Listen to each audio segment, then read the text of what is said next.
Welcome to my channel Dhirendra Sharma, वरीय शिक्षक Sanskrit, Jindal Adarsh Gramin Bharatiya higher secondary school, Kirodi Malnagar, Raigarh, Chhattisgarh.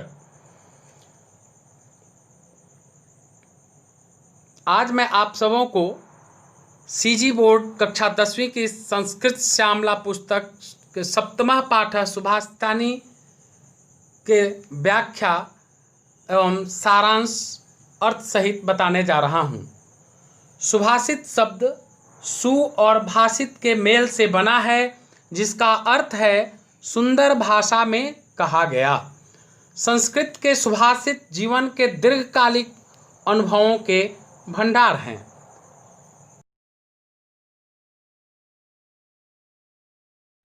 सर्वा विद्याः पुरा प्रोक्ताः संस्कृते ही महर्षिभिः तद्विद्यानिधे सेव्यम संस्कृतम कामधेनुवत्। इस श्लोक में जो कठिन वर्ड आए हैं वो इस प्रकार हैं। पुरा अर्थात पहले, प्रोक्ता अर्थात कही या नियत की गई, महर्षिभिः महान ऋषियों द्वारा, निधये अर्थात खजाने के लिए, सेव्यम अर्थात सेवा करनी चाहिए। इसमें पूरा शब्द अव्यय शब्द है। महर्षि भी, महर्षि इकारांत शब्द है जो पुल्लिंग शब्द है। इसका तृतीया बहुवचन रूप महर्षि भी होता है। आइए पूरे श्लोक का अर्थ हम देखें क्या होता है।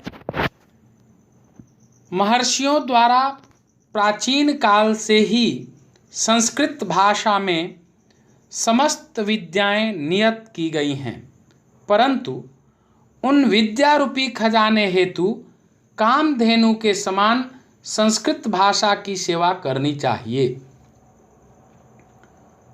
अगला श्लोक है, वायुनाम शोधकाः वृक्षा रोगाणाम अपहारकाः तस्मादरोपणम एतेषां रक्षणम च हितावहम्। शोधकाः अर्थात शुद्ध करने वाले, अपहारकाः दूर भगाने वाले, रोपणम अर्थात लगाना, रक्षणम अर्थात रक्षा करना, हितावहम अर्थात हितकारी, तस्मात् अर्थात इसलिए। शोधकाः पुल्लिंग बहुवचन रूप है। इस श्लोक का अर्थ होता है, वृक्ष वायु को शुद्ध करने वाले तथा रोगों को दूर भगाने वाले होते हैं, इसलिए उनको लगाना और उनकी रक्षा करना हितकारी है। तीसरा श्लोक है, त्वक्शाखापत्रमूलैश्च पुष्पफलरसादिभिः प्रत्यङ्गरूपकुर्वन्ति वृक्षाः सदिवः समं सदा। त्वक् अर्थात त्वचा, छाल, प्रत्यङ्गैः प्रति धन अंग, प्रत्यङ्गैः का संधि विच्छेद होगा प्रति धन अंग। यह तृतीया बहुवचन है। इसका अर्थ होता है संपूर्ण अंगों से।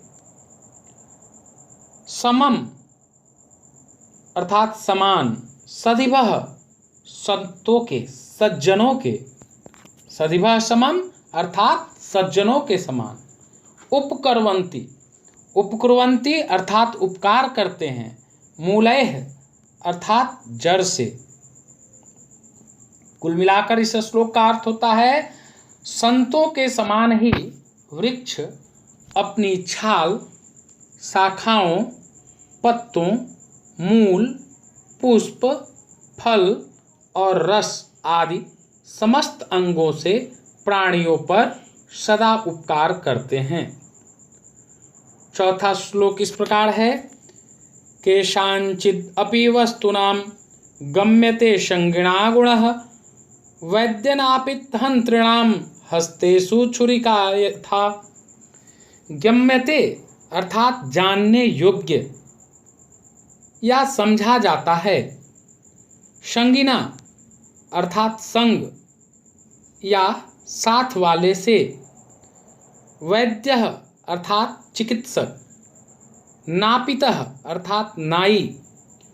हंत्रिणाम अर्थात हत्यारों के। छुरिका अर्थात छुरी। गम्यते शब्द गम धातु आत्मनेपदी रूप है, प्रथम पुरुष एक वचन में। संगिना तृतीया विभक्ति का एक वचन है। वैद्यः पुल्लिंग शब्द है, प्रथमा विभक्ति एक वचन। नापितः पुल्लिंग शब्द है, प्रथमा विभक्ति एक वचन। हंत्रिणाम हन धातु का रूप है, षष्ठी विभक्ति बहुवचन में। हस्तेषु हस्त शब्द जो पुल्लिंग शब्द है उसका सप्तमी विभक्ति बहुवचन रूप है।